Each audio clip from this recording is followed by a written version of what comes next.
Buenas tardes. Nos encontramos un año más, cada vez más telemático nuestros actos y nuestros años de celebraciones de memoria y homenaje a figuras lanzaroteñas de la historia, y en este caso pues nos estamos refiriendo al doctor José Molina Orosa.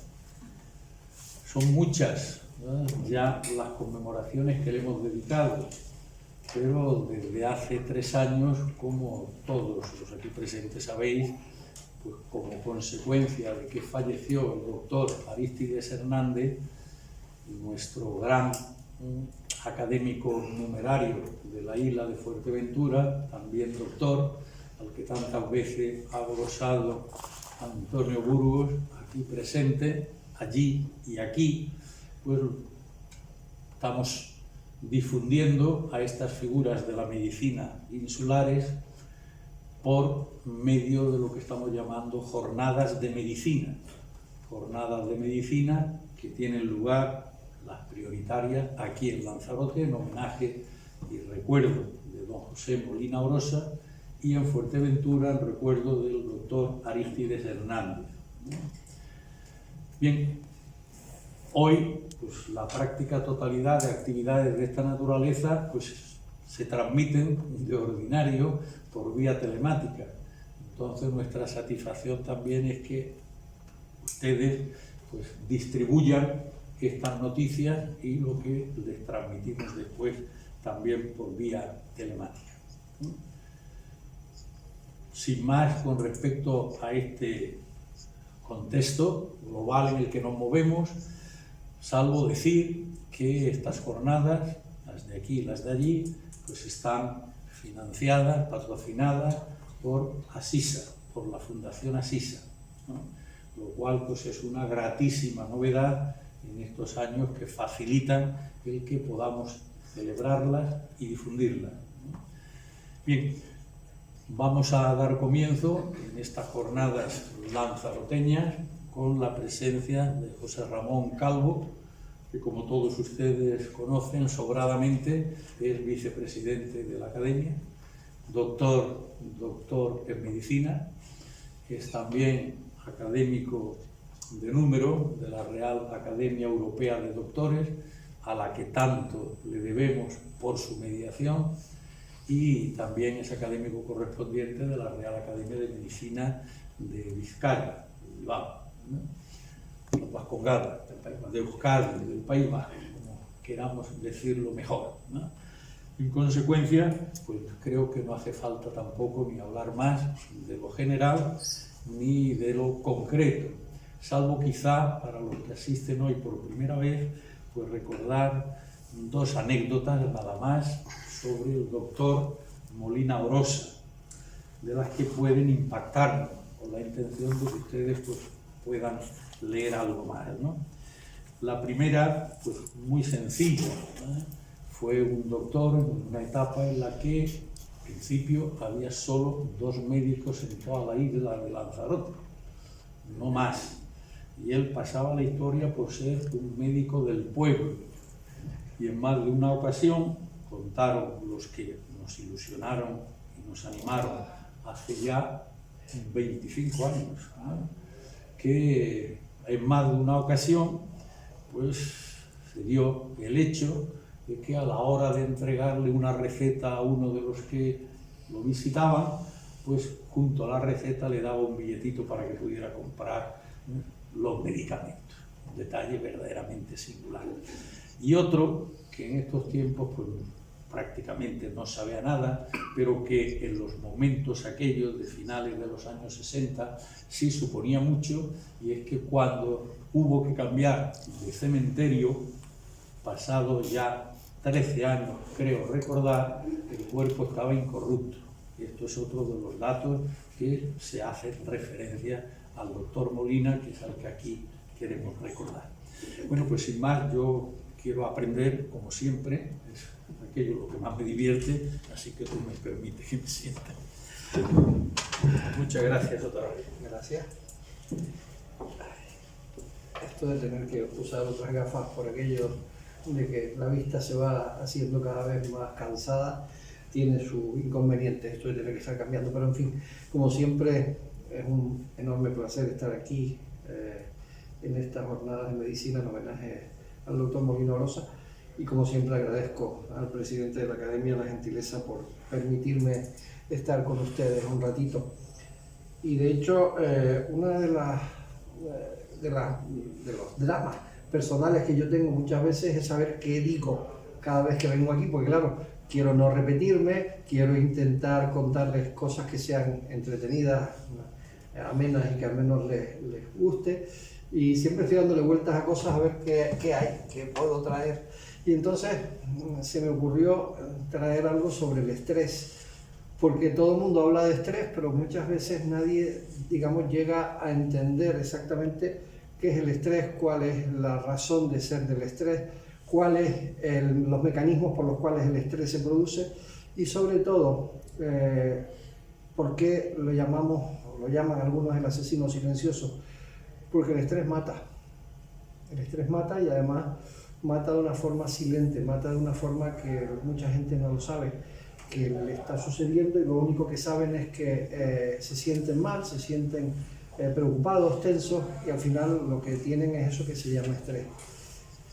El estrés, la palabra estrés es una palabra que viene del griego stringere y que significa provocar tensión. De hecho, la usan tanto los ingenieros, el estrés de los materiales, como la usamos los médicos, y el padre del uso de esa palabra, de la palabra estrés, fue Hanseli, un médico que nació en el Imperio Austrohúngaro, pero que vivió y trabajó toda su vida en Canadá. De hecho se le considera canadiense, y que por el año 1935 lo definió como la respuesta adaptativa del organismo ante diversos estresores, ante diversas circunstancias que el organismo no controla, que ahora veremos con calma, y él lo llamó síndrome general de adaptación.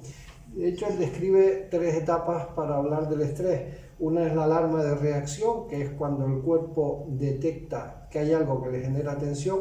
Lo otro es la fase de adaptación, cuando el cuerpo reacciona ante esa situación. Y el tercero es la fase que él llamó de agotamiento, que es cuando empiezan a agotarse los mecanismos de defensa del cuerpo, y entonces ahí es cuando surge realmente la problemática de la que vamos a hablar hoy.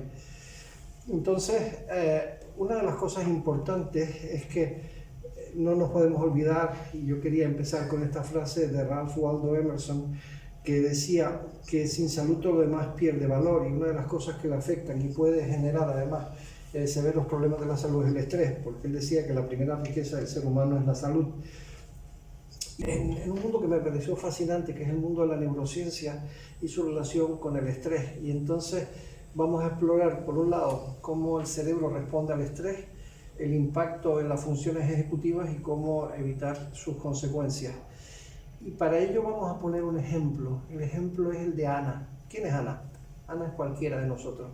Ana es en este caso va a ser una chica que es una alta ejecutiva de una compañía multinacional, que a las 6 de la mañana su teléfono ya está zumbando con notificaciones. Hay una crisis de un cliente importante en Asia, un correo urgente de un equipo de desarrollo sobre un problema crítico en el producto estrella de la compañía, y una llamada perdida de su principal inversor.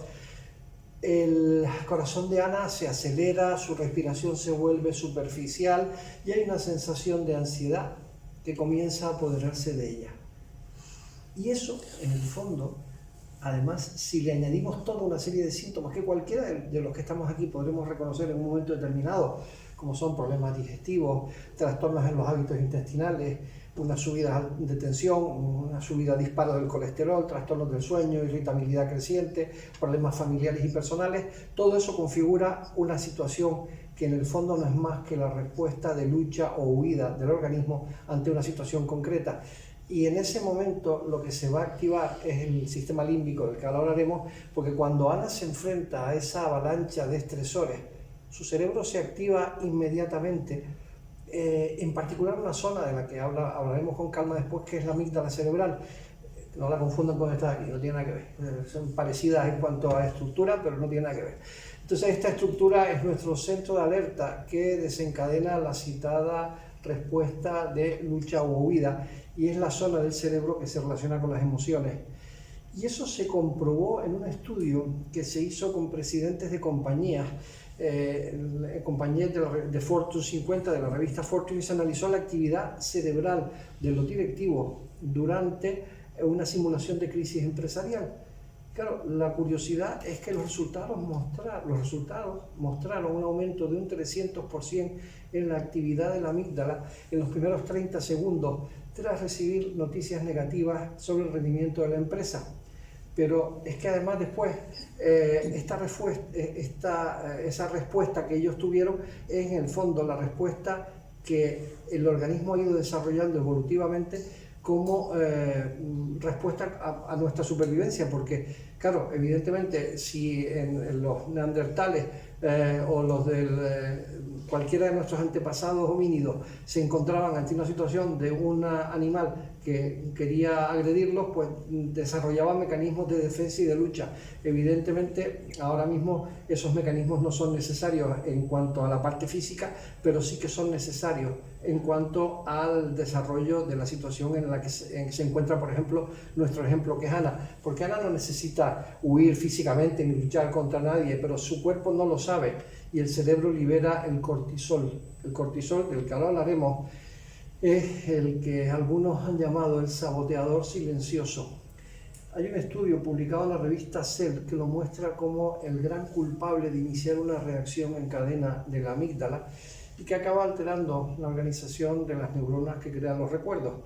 Claro, el estrés crónico que experimentan los directivos como Ana libera el cortisol de una manera constante, y esta hormona en niveles elevados además es la que puede afectar negativamente a las funciones ejecutivas, y eso se comprobó en ratones. De hecho hay un experimento muy curioso que se publicó en esa revista, la revista Cell, donde los científicos reconstruyeron cada paso de la reacción en cadena de situaciones muy estresantes que alteran la memoria de los ratones que se usaron para el experimento.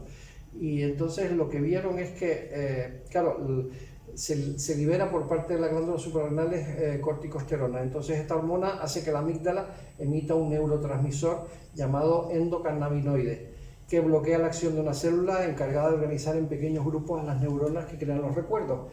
Y claro, eso después ¿a qué nos llevó? A que los investigadores entrenaron a los ratones para que asociaran un sonido concreto al dolor. Les daban una descarga eléctrica en una pata y otro sonido en el que no pasaba nada. Aquellos ratones que justo antes del entrenamiento habían sido sometidos a una situación muy estresante, pues no fueron capaces de diferenciar qué sonido es el que les provocaba el dolor y cuál no les provocaba el dolor. Y claro, en ambos casos reaccionaban paralizándose por el miedo.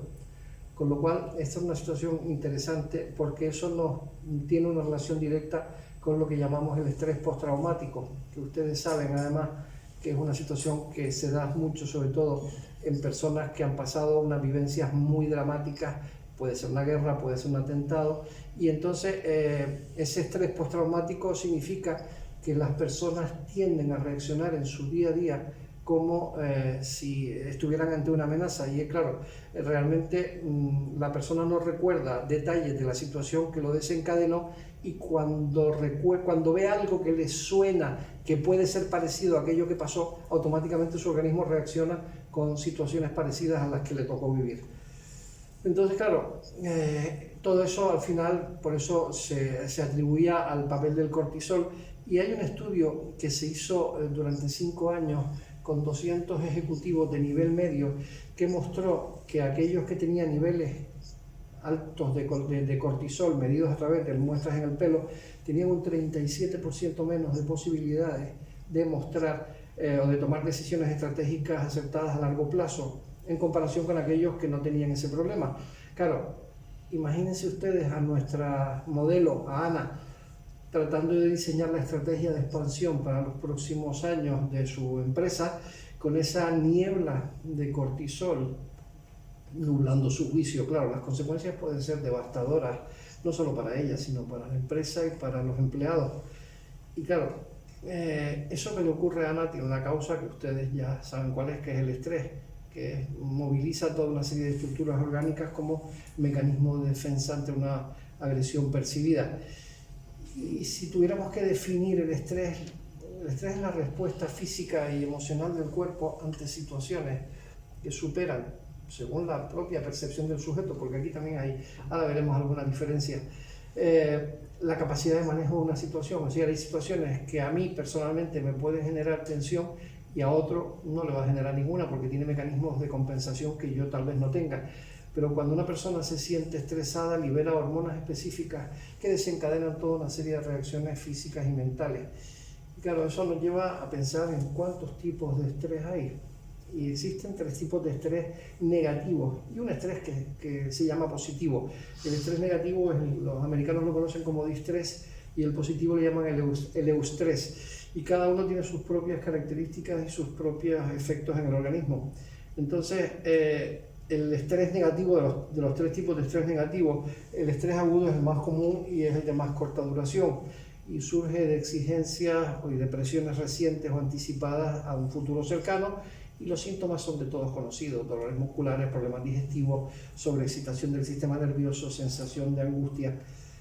Luego el estrés agudo recurrente, que se da cuando se experimenta un estrés agudo de manera frecuente y es típico en personas con vidas caóticas o que asumen demasiadas responsabilidades, y eso yo creo que es uno de los males endémicos que tienen muchas empresas. O sea, gente que de hecho no es capaz de parcelar las situaciones, sino todas le vienen de golpe y todas le generan una situación emotiva que lleva a no poder resolver esa situación. Y claro, eso se caracteriza ¿por qué? Pues por irritabilidad, ansiedad y tensión constante. Y eso se relaciona con lo que algunos cardiólogos han llamado la personalidad de tipo A, que es una tipología de personalidad que es propensa a tener problemas cardíacos. Claro, ese es, digamos, el estrés agudo recurrente, pero después tenemos un estrés que es muy grave, que es el estrés crónico, que es el más grave y el más perjudicial para la salud, y se produce en situaciones negativas prolongadas sin aparente salida. Es decir, cuando alguien se ve en una situación que dice no le encuentro vía de solución a esto. Claro, estos son, por ejemplo, pues casos de pobreza extrema. Ahora, de hecho, el otro día vi una persona en televisión, una empresaria de Valencia que había sido afectada por la DANA, y la mujer básicamente reunía estos síntomas. Es decir, ella decía: yo hasta hace 2 semanas lo tenía todo, ahora no tengo nada, no tengo empresa, no tengo casa, no tengo nada, ¿qué hago? Y dice, aparte de suicidarme. La mujer estaba en una situación dramática. Claro, pero eso también se puede dar por trabajos o relaciones infelices, se puede dar por traumas de la infancia, y eso puede generar trastornos físicos y psicológicos a largo plazo. Y claro, se asocia además a un montón de problemas que todos ustedes tienen en mente, como puede ser la depresión, la ansiedad crónica o problemas de tipo cardiovascular, porque no nos olvidemos que ese tipo de situaciones pueden dar pie pues a ictus, pueden dar pie a infartos y pueden dar pie a otras muchas cosas que iremos viendo. La diferencia principal entre estos diferentes tipos de estrés radica en su duración y en su intensidad. Es decir, el agudo es rápido y manejable, el recurrente es problemático pero puede ser resolvible, mientras que el crónico es constante y es muy dañino para la salud física o mental. Pero claro, como todo no iba a ser negativo, también tenemos el eustrés, el estrés positivo. Y este tipo de estrés tiene características beneficiosas para nuestro bienestar y nuestro rendimiento. Primero, suele ser de corta duración, a diferencia del crónico negativo. Suele ser algo que proporciona energía y motivación para enfrentar desafíos, es decir, de esas cosas que dice me estimula, esto me pone. Luego se percibe como algo manejable dentro de las características de afrontamiento. Genera una sensación de entusiasmo y de excitación, y por tanto mejora el rendimiento y la confianza y el optimismo y la capacidad de resiliencia frente a los desafíos. Es decir, todo eso implica una serie de características que claramente son las que llevan al individuo a decir yo puedo con esto, y no me causa digamos, liberación de adrenalina, me causa situaciones de emotividad importante, pero no soy capaz de manejarlo. Y claro, realmente el estrés positivo nos impulsa a salir de nuestra zona de confort de manera positiva, y por tanto incrementa nuestras posibilidades de mejorar el crecimiento personal y profesional, ya que nos hace ser capaces de enfrentarnos al desafío, y sobre todo al superarlo nos da la sensación de que podemos estar satisfechos de haber sido capaces de escalar esa montaña. Y ahora, pero curiosamente hay un fenómeno que al estudiar esto me llamó poderosamente la atención, que es el fenómeno de las neuronas espejo en el estrés. Las neuronas espejo fueron descritas por un neurofisiólogo italiano, Giacomo Rizzolatti, tras identificar a mediados de la década de los 90 la existencia de un sistema que contribuye a nuestra capacidad de aprendizaje e imitación. Es decir, nuestro estado mental se refleja en aquellas personas que dependen de nosotros. Esto se consigue a través de lo que él llamó y se llama y se conoce hoy en medicina como las neuronas espejo, que nos permiten empatizar y sincronizarnos con los estados emocionales de otros. Y hay un experimento muy curioso que se realizó en una empresa tecnológica donde se monitorizó la actividad cerebral de un líder de equipo y su subordinado durante las reuniones del proyecto, y se descubrió que cuando el jefe mostraba un signo de estrés o aumento de la actividad de la amígdala, en cuestión de minutos el 70% de los miembros del equipo mostraban patrones similares, incluso no siendo conscientes de esa situación. Es decir, aquello que el jefe estaba sintiendo, ellos estaban igual de ansiosos. O sea, había algo en esa situación que realmente les generaba esa situación que su jefe estaba viviendo como negativa, y ellos, gracias al sistema de neuronas espejo, pues también lo sentían. Ahora, ¿qué consecuencias tiene toda esa situación del estrés malo? Tiene varias consecuencias. El primero es lo que los americanos llaman el burnout, el síndrome del quemado. Y eso todos lo conocen. Creo que todos los que aquí estamos en algún momento habremos vivido situaciones parecidas, es decir, cansancio crónico, desidia, sueño, crisis de ansiedad, trastornos de la alimentación. Pero claro, esa es una de ellas, pero tenemos otras, y tenemos otras que afectan a diferentes sistemas del organismo. O sea, tenemos problemas cardiovasculares, tenemos accidentes cerebrovasculares, tenemos infartos, tenemos hipertensión arterial, tenemos problemas metabólicos, diabetes tipo 2, que es la diabetes, digamos, que no está causada por un mal funcionamiento del páncreas al nacimiento del individuo, una diabetes adquirida. Obesidad, la ansiedad y la situación, digamos, no controlada hace comer más y por tanto aumenta la ingesta de alimentos y el almacenamiento calórico. Cáncer, aquí ha salido algo que no tendría que salir. A ver, espera un segundito porque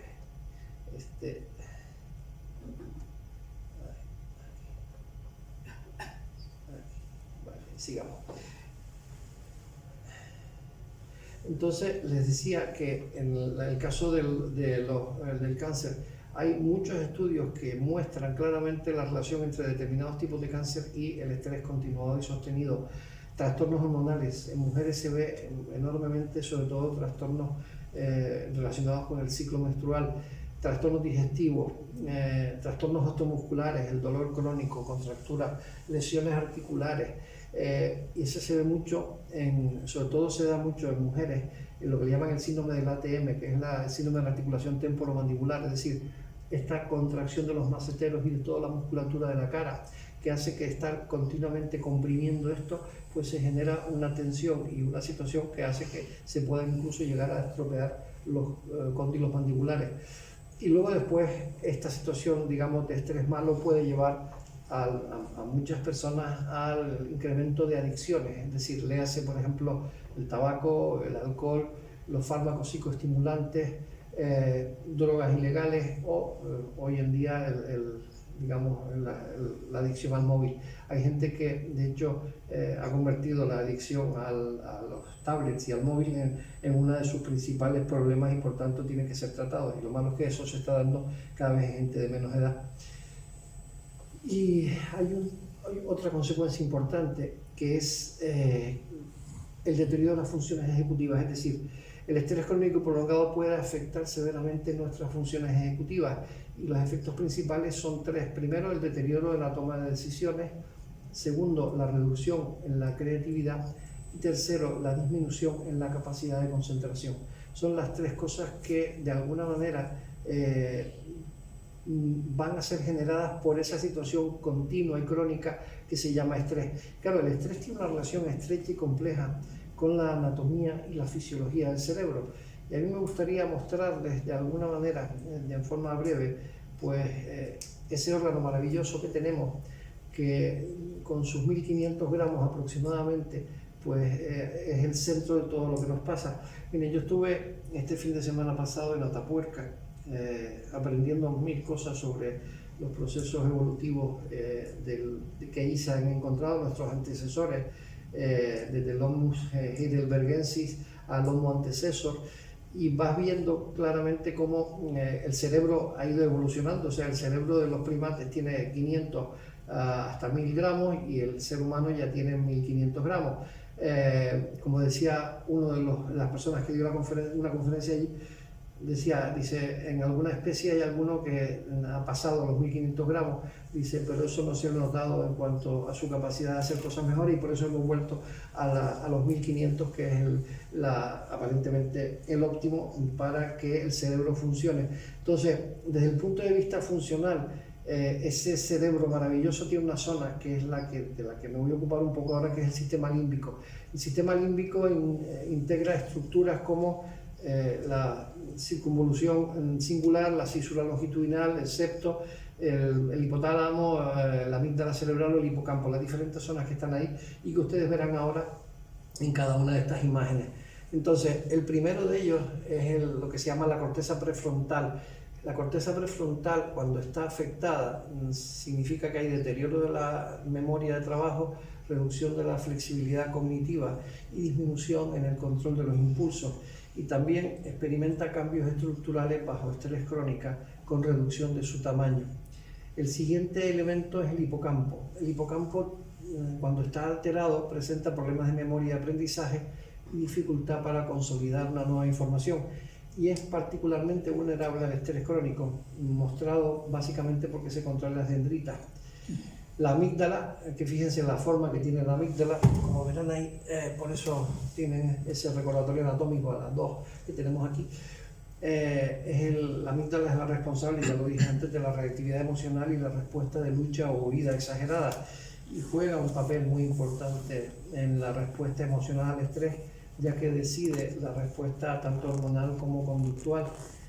Luego está el hipotálamo, que es un centro integrador crucial en la respuesta al estrés, y es el responsable de orquestar diversas señales y activa el llamado eje hipotálamo hipofisario adrenal, que es un poco el mecanismo que genera todos los sistemas hormonales que son los que nos controlan, y eso es lo que algunos han llamado la química de la felicidad. Y los elementos que constituyen la química de la felicidad pues son esas cuatro sustancias que ustedes tienen ahí: la dopamina, la oxitocina, la serotonina, la endorfina, que son realmente las responsables de que esas situaciones que nos generan el estrés pues puedan ser cambiadas. Pero el estrés es una situación, el cerebro es un organismo francamente apasionante. A mí me gustaría que ustedes oyeran ahora, a ver si consigo, porque a ver qué escucha. Vamos a ver si lo podemos poner. Hija, ¿llevaste la placa de la bicicleta del padrino? ¿Ustedes qué oyeron? Bicicleta. Alquiler. Ahora piensen cada uno de ustedes en la palabra alquiler. A ver qué escuchan.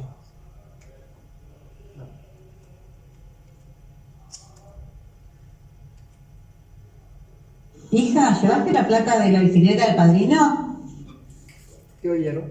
Yo oigo el farina de los demás. Yo oigo el farina. ¿Cuántos oyeron alquiler de aquí? Yo no. ¿El segundo o la primera? La segunda. Yo ninguna. Ahora vamos a volver a hacerlo y escuchen a ver, ahora piensen en la palabra bicicleta, pero mantengan la palabra bicicleta en la mente.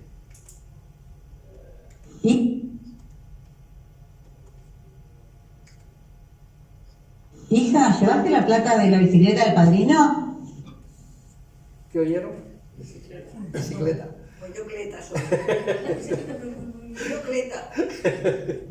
Bueno, pero fíjense que que la curiosidad de esto es que efectivamente la misma frase repetida una y otra vez, pero de alguna manera, y este es un experimento que me llamó la atención y por eso lo incorporé, seguramente nuestro psiquiatra lo conocerá mucho mejor que yo porque es un experimento clásico y bastante habitual, pero me llamó la atención porque efectivamente la primera vez que lo pones dices, vale, pienso en la palabra bicicleta, pues oigo más o menos claramente bicicleta, pero como yo pienso en la palabra alquiler, voy a oír mucho más la palabra alquiler. Entonces, con lo cual evidentemente mi cerebro se está condicionando ante eso, ¿no? Entonces, claro, lo que eso nos lleva es a pensar en la neuroplasticidad, o sea, que es el gran superpoder que tiene el cerebro. Si el cerebro tiene una capacidad asombrosa, que es lo que se conoce como neuroplasticidad, que es que podemos recablear nuestro cerebro para manejar mejor el estrés. Y claro, eso nos permite adaptar el cerebro a nuevas situaciones y desafíos, incluyendo el manejo del estrés en entornos de alta presión. Y eso es una de las cosas que nos diferencia con los primates, es decir, nosotros tenemos esa capacidad y además, mediante técnicas específicas, y encontraré algunas dentro de un momento, pueden entrenar el cerebro para responder de manera más o menos efectiva al estrés y mejorar las funciones cognitivas.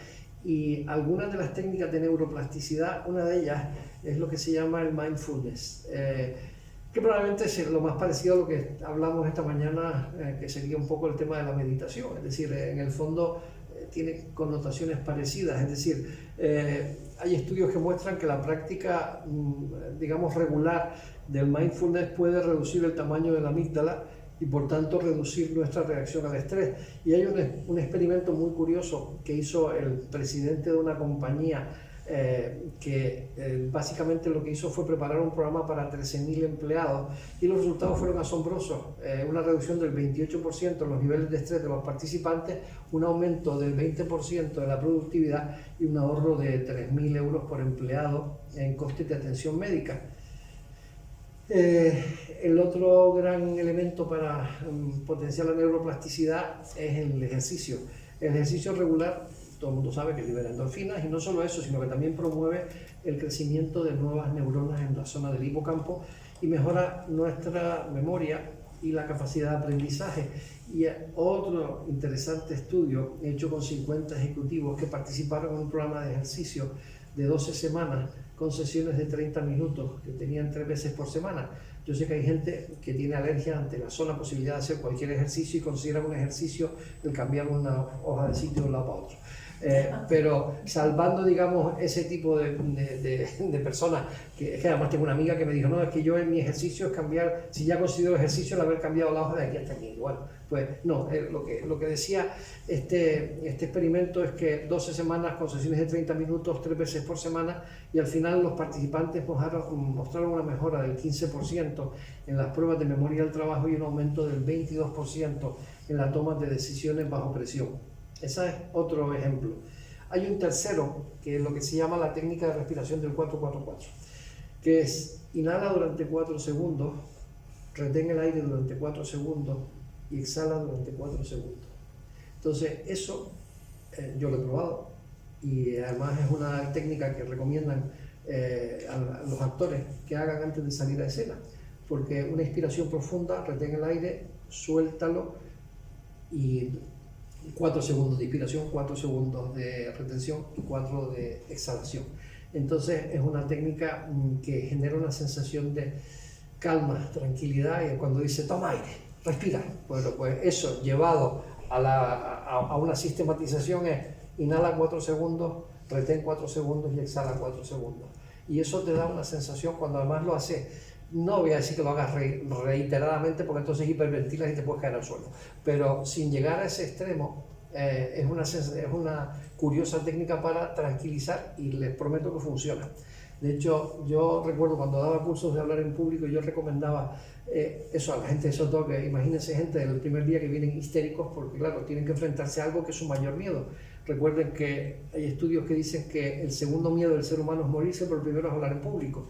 Entonces, ese miedo, mucha gente lo tenía y entonces estaban realmente jadeando. Entonces le decían, no, primero que nada, coge aire, respira, suéltalo, con calma. Repite eso continuamente y vas notando como la persona va relajándose cada vez más. Luego, otra fórmula para eso es la llamada visualización estratégica, y eso es una técnica que también es una técnica actoral, que es: cierra los ojos 2 minutos, piensa en lo que quieres conseguir, imagina cada paso del proceso, y cuando llegas en tu imaginación al final exitoso, entonces abre los ojos. Y eso es otra cosa que probablemente existen, digamos, explicaciones neurofisiológicas y psicológicas para poderlo explicar, pero lo que sí es cierto es que funciona, y además funciona muy bien la visualización, es decir, imagina, cierra los ojos, visualiza lo que quieres, imagina cada paso del proceso, y cuando llegas al final dices: ya llegué, esto es lo que quiero conseguir, entonces ya me pongo en marcha. Y luego hay un método que se llama el método Cerebro. Y el método Cerebro es el acrónimo de calma, escucha tu cuerpo, relájate, examina tus pensamientos, busca perspectiva, redirige tu atención y observa el cambio. Y el método Cerebro es, la C de calma es: utiliza la técnica de respiración 4-4-4, escucha tu cuerpo, es decir, realiza una especie de análisis corporal para identificar dónde tienes las tensiones, me duele aquí, eso ya de por sí te centra. Relájate, haz técnicas de relajación muscular, identifica patrones de pensamiento negativo e intenta irlos eliminando. Busca perspectiva, es decir, las cosas, si las metes todos los problemas en el mismo saco al mismo tiempo, son un gran problema. Si los separas en pequeños problemas, cada uno de ellos tiene su propio tratamiento. De hecho, hay una frase que a mí me gusta mucho reproducir, que me la dijo una persona al que probablemente muchos de ustedes han oído hablar, el señor Carlos Slim, uno de los hombres más ricos del mundo. Yo tuve la oportunidad de estar con él en un momento determinado y me dijo: doctor, piensa una cosa, los problemas son cobardes, cuando te enfrentas a ellos huyen despavoridos. Entonces, y esa es una de las cosas que tienes que buscar y poner en perspectiva. Luego, redirigir la atención, o sea, enfócate en situaciones, no en problemas, y observa el cambio y nota cómo tu estado mental se transforma. Y eso, hay una técnica que se desarrolló en Italia, que funciona muy bien, que es la llamada técnica Pomodoro. La técnica Pomodoro, que tiene el nombre de tomate, es una técnica que significa que cuando empiezas a trabajar, la unidad básica de trabajo es un Pomodoro, que típicamente dura 25 minutos. Entonces, después de cada Pomodoro, de cada periodo de 25 minutos, te tomas un descanso breve de 5 minutos. Y después de 4 pomodoros, es decir, después de 25, 25, 25, 25, con intervalos de 5 minutos, te tomas un descanso más largo de más o menos 30 minutos. Entonces, eso se ha probado que funciona. Además, incluso se han diseñado mecanismos para teléfonos y demás para que funcione y te hagan los cálculos. Y se ha visto que es un método simple para mejorar la gestión del tiempo y la productividad, y por tanto reducir el estrés, que es una de las cosas que a mucha gente le sucede. Y los beneficios a más largo plazo es que se convierte en una herramienta valiosa para optimizar el rendimiento y reducir el estrés asociado con la gestión del tiempo y con las tareas pendientes. Y los beneficios que se han detectado en estudios hechos sobre la técnica Pomodoro son que mejora la concentración, ya que al trabajar a intervalos cortos y enfocados se reduce la fatiga mental y se mantiene la atención, se aumenta la productividad, ya que la estructura ayuda a evitar pues eso de dejar para después las cosas, aumenta la eficacia. Luego mejoras la gestión del tiempo, ya que permite una visión clara del tiempo invertido en cada tarea. Se reduce por tanto el estrés, porque la situación de dividir las tareas grandes en tareas más manejables disminuye la presión.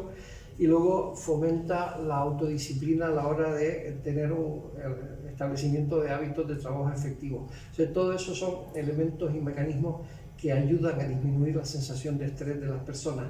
Pero hay una cosa que tenemos incorporado de serie y que a veces no lo usamos, y es una técnica maravillosa, que es la sonrisa.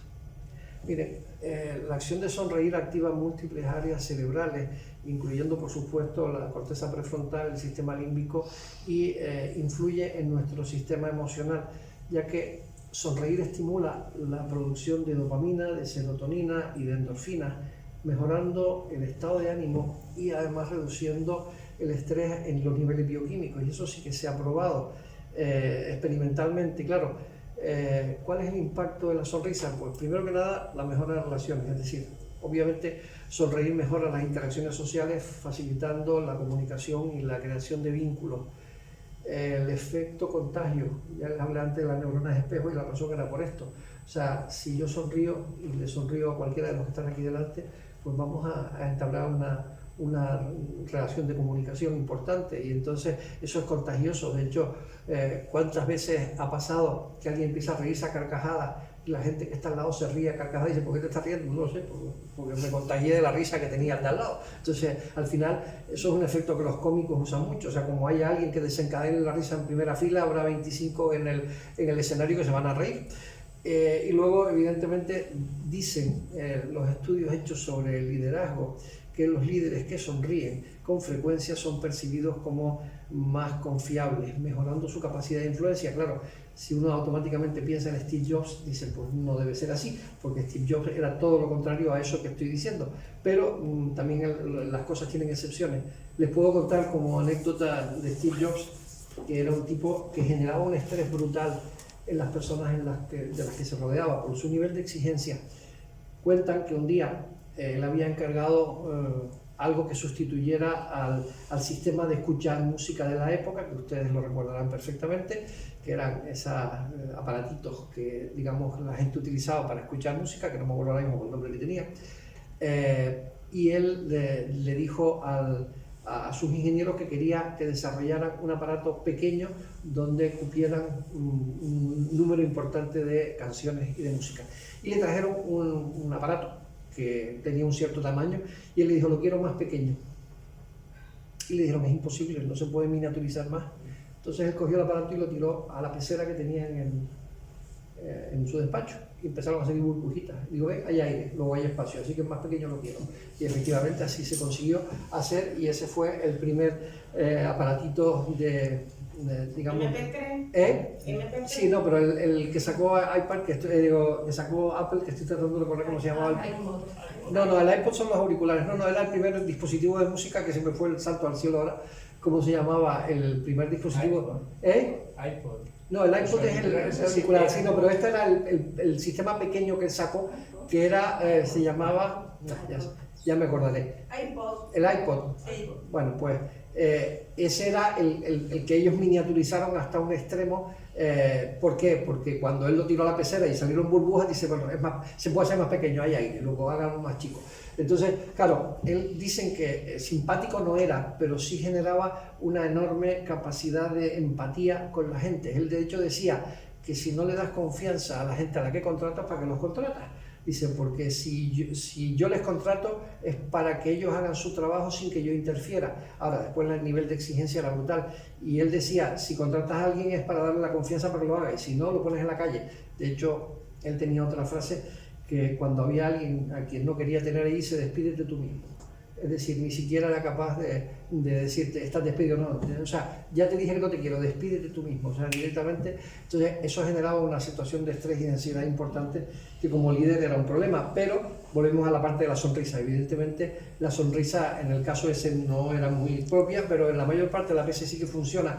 Y si nos vamos a pensar en los músculos que involucran nuestra sonrisa, ya vemos como una manera de hacer ejercicio, porque se utilizan entre 12 y 17 músculos faciales para sonreír, dependiendo de la intensidad y el tipo de sonrisa.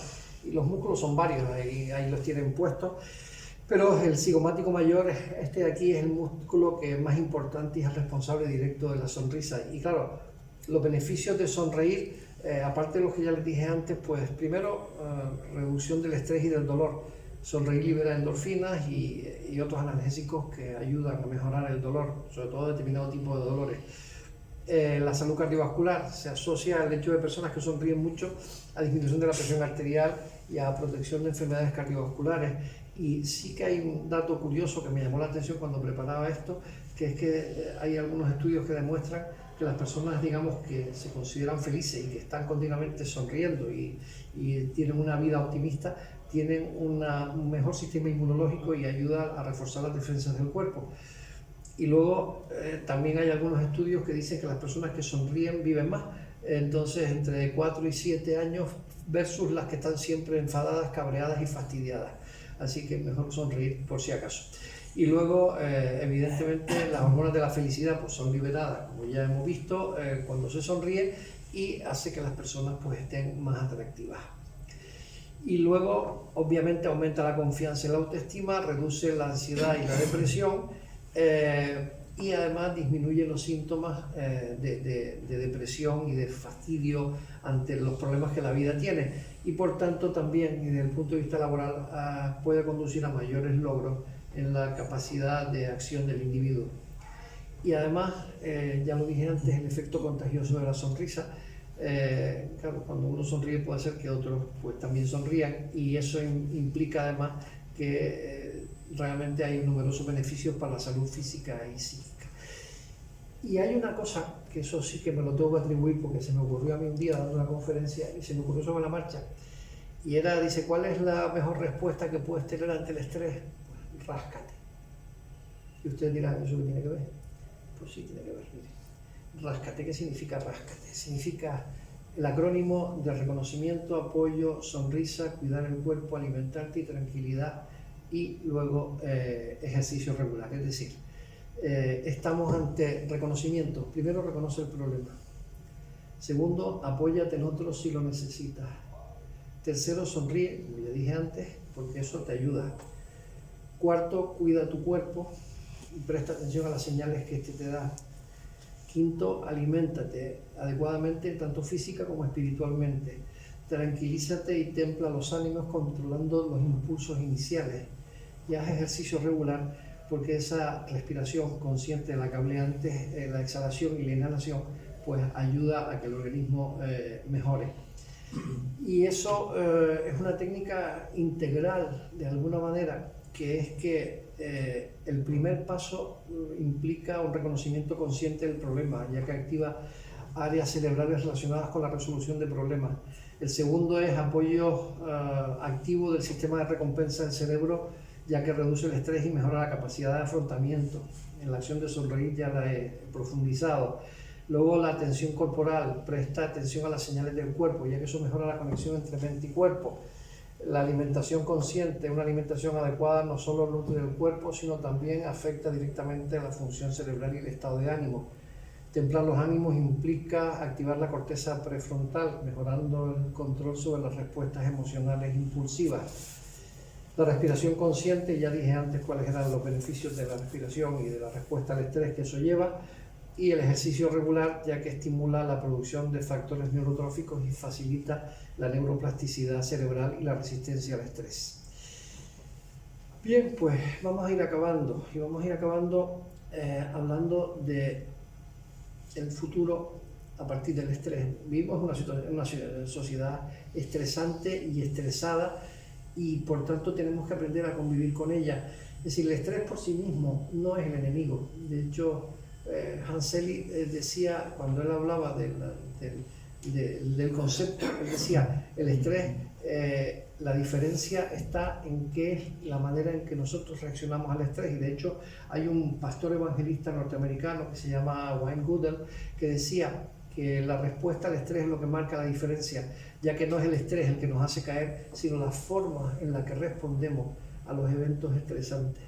Entonces eso es muy importante tenerlo en cuenta, porque hay un filósofo chino que decía que el secreto de la satisfacción es conocer cómo disfrutar lo que tienes y ser capaz de perder todo el deseo por las cosas que están más allá de tu alcance. Y ya para acabar, les diría que el desafío que yo les dejo hoy es este: que conviertan el cuidado de la salud física y mental en una prioridad estratégica, y que no solo mejorarán con ello su calidad de vida, sino que se convertirán en personas que sean más efectivas, más resilientes y más inspiradoras. Y si eso lleva a que después de todo esto pongamos una sonrisa en la boca y pongamos una situación de felicidad por haber aprendido algo, me daré por satisfecho, como hago cada vez que vengo aquí. Muchas gracias.